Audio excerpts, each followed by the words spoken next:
Emma Raducanu is already facing an uphill battle at the Australian Open. Emma Raducanu will have to deal with a very difficult schedule, in her own words, as she attempts to construct a deep run at the Australian Open for the first time.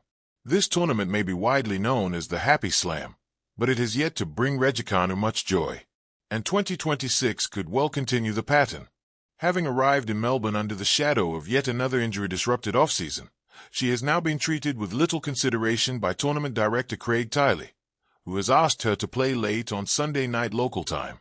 Not only will Raducanu have to make do with just a single proper practice session before her opening match, which is against Thailand's Manachaya Sawankaya, but she could end up taking the court at around the same time that the local bars are closing. "It's very difficult," said Raducanu, who had only arrived on mainland Australia on Friday evening after her flight from Hobart was delayed. "You would love to have more time in the environment, more time practicing, but I guess I was pretty much handed the schedule. I think it's easy to get down and complain about it, but it's not going to help. So I'm just trying to focus and turn it around for tomorrow." Raducanu also sounded unimpressed by the decision to place a match after a best-of-5 set encounter between Alexander Bublik and Jensen Brooksby, who will take to Margaret Court Arena at 7 p.m. on Sunday. If that one were to go the distance, she might find herself playing into the small hours of Monday morning. "I think it's very difficult to be scheduling women's matches after a potential 5-set match," added Raducanu. "To me, it doesn't really make as much sense." Whatever else we can say about Raducanu, her career is constantly throwing up unusual scenarios. Last year, her preparations for the Australian Open were disrupted when she suffered bites from jumping ants, causing her hands and ankle to swell up in an allergic reaction. This time, she has arrived late on site as a result of her last-minute trip to the WTA event in Hobart, where rain delays left the tournament running behind schedule. The delayed flight did not help, ruling out any prospect of an acclimatizing hit at Melbourne Park on Friday night. If there's a pattern down under, it favors players who are able to bank a solid off-season and arrive with just the right amount of match time. Novak Djokovic, who has won this tournament 10 times, is known for his precise and detailed practice schedules, which are still keeping him in contention at the age of 38. Raducanu stands at the other end of this scale. It is not that she does not want to prepare assiduously.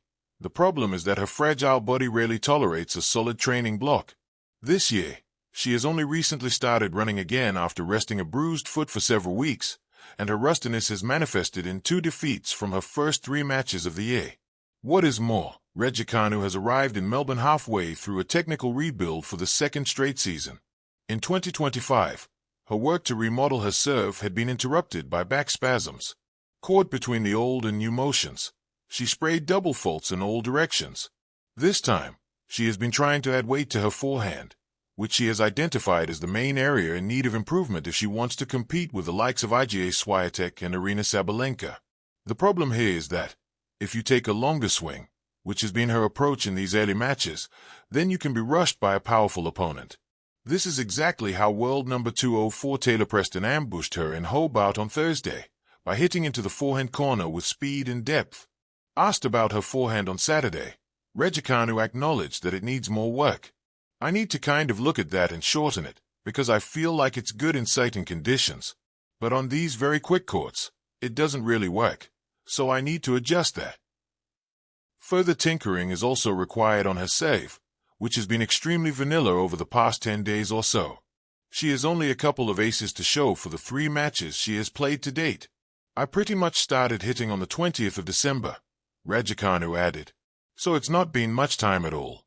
After not playing for 2 months at the end of last year, I think I need to work on the serve. I got to a really good spot last year with it. But serve and forehand are 2 big parts of the game that I want to keep working on." At least Raducanu is seeded this time, which means that she will face less demanding opposition than last year. In 2025, a season in which she experienced consistently rotten luck with her draws, she fought like a demon to squeak past both Amanda Anisimova and Ekaterina Alexandrova in 2 tight straight-setters. Both these players finished the season inside the world's top 10, which shows their quality. And so did Iga Swiatek, who ended up crushing Raducanu in the 3rd round by a chastening 6-1, 6-0 scoreline. In 2026, Raducanu's opening opponent will be far less celebrated. At 23, Raducanu stands at number 195 in the world and has yet to play at a major. But she did warm up for the Australian Open by winning a second-tier event in her native Thailand. I think it's a very dangerous opponent, a very dangerous situation to be in, so I'm ready for a tough one, said Raducanu. Also, there's not as much data or information about these players. You don't know that much about them, so there's that element of surprise, too.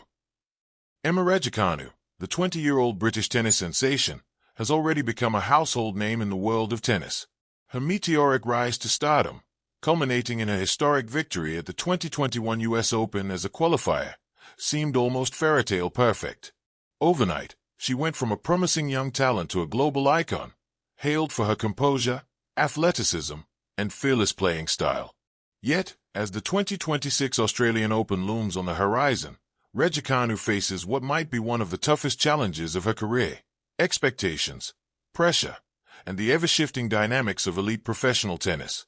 At first glance, it might seem unfair to frame the Australian Open as an uphill battle for Raducanu.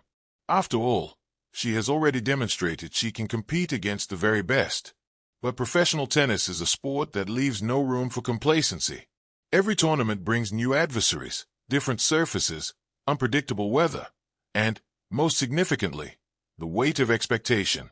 For a young star like Raducanu, the Australian Open is not just another tournament.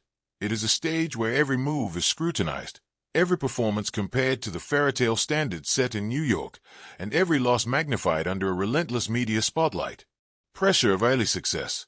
One of the invisible but most potent challenges Raducanu faces is the psychological pressure of early success. Winning a Grand Slam at 18 is a double-edged sword.